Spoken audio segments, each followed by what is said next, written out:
what you're looking for. It's me, the old me. It's a style.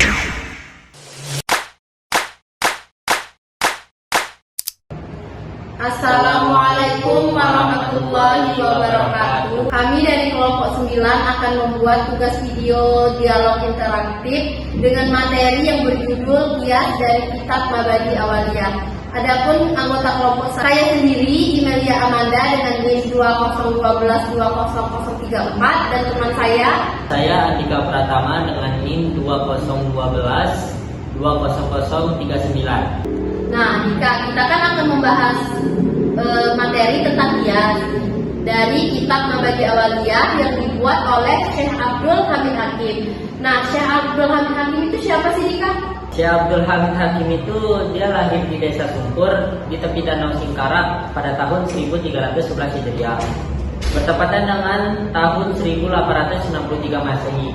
Beliau adalah anak ketiga dari 6 bersaudara. Ayah beliau bernama Haji Abdul Hakim dan ibunya bernama Cari Abdul Hamid. Syekh Abdul Hakim memulai pendidikannya dari sekolah rakyat dan belajar Al-Quran di kampungnya sendiri. Setelah itu, ia melanjutkan pendidikannya ke sekolah madrasah atau sekolah agama yang dipimpin oleh Syekh Muhammad Taib Umar di Sunggayang, Batu Sangkar pada tahun 1910. Ia kembali belajar ilmu agama kepada Haji Rasul atau Haji Abdul Karim Amrullah, ayah Buya Hamka di Maningjau. Beliau wafat di Padang Panjang pada hari Senin 13 Juli 1959 yang bertepatan dengan 7 Muharram 1379 Hijriah. Jadi itu ya. Oke Mel, sekarang kan tadi saya sudah menjelaskan tentang identitas Syekh Abdul Hamid Hakim. Nah, jadi saya mau bertanya kepada kamu, qiyas itu apa sih? Jadi al-qiyasu hujjatun qala Allah Ta'ala fa'tabiru ya ulil absar. Qiyas itu adalah dalil hukum sebagaimana dijelaskan dalam surah Al-Hasyr yang artinya maka ambillah kejadian itu untuk menjadi pelajaran wahai orang-orang yang mempunyai pandangan. Terus qiyas menurut bahasa yaitu takdiru syai'i bi akhara li yu'lamal musawatun bainahuma taqulu istu sauba bizira'i aiqaddatuhu bihi, adalah mengukur sesuatu dengan yang lain untuk diketahui kesamaan keduanya. Nah, contohnya itu seperti engkau mengatakan, aku telah mengukur baju menggunakan zirah. Nah, terus qiyas menurut istilah ruddul farqi ilal asli bi illatin tajma'uhuma fil hukmi ka qiyasil al-urusi al-burri fil riba bijani ta'am, yaitu mengembalikan hukum cabang ke hukum asal dengan adanya ilat atau alasan yang memperkuat keduanya dalam satu hukum. Nah, contohnya itu ya seperti qiyas padi dengan qiyas gandum dalam masalah riba karena sesama jenis makanan pokok. Begitu Dika. Nah, jadi kan tadi kita sudah membahas pengertian tentang qiyas. Nah, kira-kira Dika tahu gak ada berapa rukun qiyas itu? Rukun qiyas itu terbagi menjadi 4, yaitu ada al-aslu atau asal, wal fur'u atau furu', wa hukmul asli hukum asal, dan wa illatil hukmil asli illat hukum asal. Dan qiyas juga terbagi menjadi 3 bagian. Yang pertama ada qiyasul illah atau qiyas illah, wa huwa ma kanatil illatu fihi mujibatan lil hukmi ka qiyasid durubi ala ta'fifi lil walidaini fit tahrimi bi illatil izai qala Allah Ta'ala taqullahuma ufi. Qiyas illah sesuatu yang illat di dalamnya mewajibkan atau menetapkan hukum seperti memukul kedua orang tua dikiaskan dengan ucapan yang tercela dalam keharamannya karena illatnya atau alasannya menyakitkan keduanya.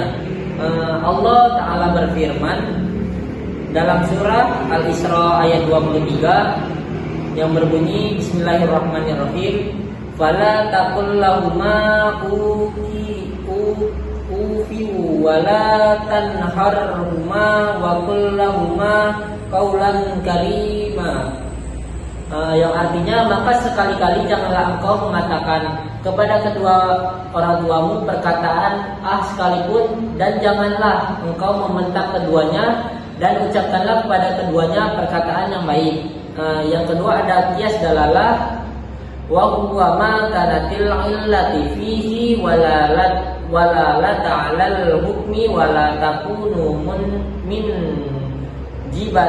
jibatalil hukmi wa qiyasi malal balighi fi wujubiz zakati fihi bijami'in annahu malun tam. Qiyas dalalah ialah ilat di dalamnya menjadikan dalil atas hukum, namun ilat tersebut tidak menetapkan hukum, seperti qiyas terhadap harta anak-anak kepada harta orang dewasa. Dalam hal ini wajib zakat karena sudah termasuk maitam atau harta yang telah sempurna dimilikinya. Wayajuzu an yuqala la yujibu fi malis tabihi kama qala bihi Abu Janifah fihi qiyasa 'alal haji fa innahu yajibu 'alal balighi wala tajibu 'alas sabiyi. Dan boleh juga diungkapkan bahwa zakat itu tidak wajib bagi harta yang dimiliki oleh anak-anak yang belum baligh. Seperti ungkapan Imam Abu Hanifah pada masalah ini dikiaskan dengan ibadah haji, maka sesungguhnya haji wajib bagi orang yang sudah baligh dan tidak diwajibkan untuk anak-anak. Dan yang ketiga atau yang terakhir atau ada qiyas sib. Wa qiyasu sib wa huwal ilhaqul fur'il muradadil bainal aslaini bikutari shibaha, yaitu mempersamakan hukum cabang atau alfar yang meragukan antara dua hukum asal dengan mengambil yang lebih banyak persamaannya dari asal tersebut. Kama fil abdi iza uslifa fa innahu muraddadun fit domani bainal insanil hurri min annahu adamin fayajibu ala man aslafatul qisas. Seperti qiyas untuk hamba sahaya, ketika ia dilukai maka terdapat keraguan dalam menentukan hukuman atau tanggungan bagi yang melukainya. Antara qiyas hamba sahaya dikiaskan sama dengan manusia yang merdeka, karena ia juga seorang adami atau manusia, maka wajib bagi orang yang melukainya qisas. Nah, itulah rukun qiyas dan juga jenis-jenis qiyas. Jadi dapat disimpulkan dari yang sudah kami jelaskan tadi, qiyas adalah menyamakan sesuatu yang tidak memiliki nas hukum dengan sesuatu yang ada nas hukum berdasarkan kesamaan nilainya atau kemaslahatan yang diperhatikan syarak, dan juga sebagai kegiatan melakukan padanan suatu hukum terhadap hukum lain. Dan rukun qiyas yaitu terbagi menjadi 4, yaitu ashal, furu', hukum asal, dan ilat hukum asal. Dan qiyas juga terbagi menjadi 3 bagian, yaitu qiyas ilat, qiyas dalalah, dan qiyas sib. Sekian video dialog interaktif dari kelompok kami akhiri. Wassalamualaikum warahmatullahi wabarakatuh.